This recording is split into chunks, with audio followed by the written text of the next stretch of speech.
personal statements about some of those who died when a police helicopter crashed into a pub will be read out as a moving and fitting tribute to them at the start of the inquiry.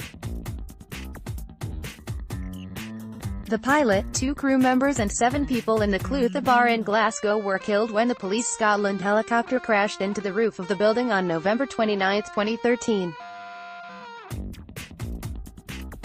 A fatal accident inquiry (FAI) into the tragedy will begin on Monday, April 8.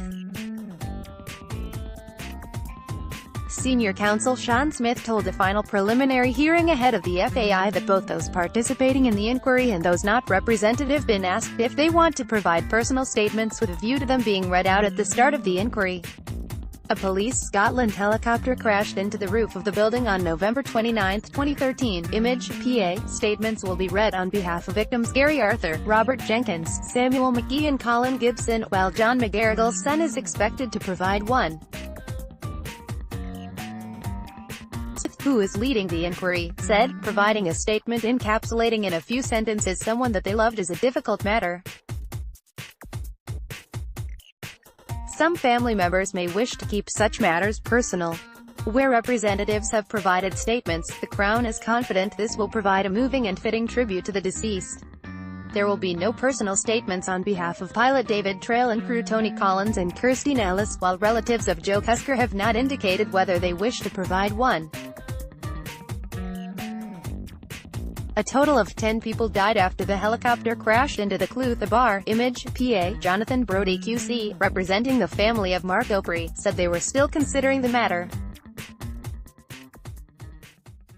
He said, both Mr. Opry and his wife have found this very difficult.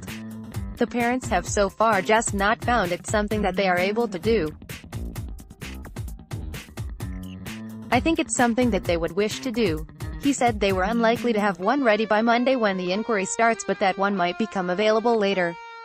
Sheriff Principal Craig Turnbull, who is overseeing the FAI, said, I cannot begin to envisage how difficult it is to encapsulate someone's life in a statement of any length. There's no pressure. A statement can come on the first day or the last day, and if it does not come, it does not come. Emergency teams remove rotor blades after a helicopter crashed into the Clutha bar in Glasgow in 2013. Image, Daily Record.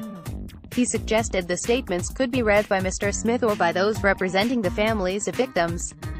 More than 100 people were at the Clutha Vaults pub when the helicopter, returning to its base on the banks of the River Clyde, crashed through the roof.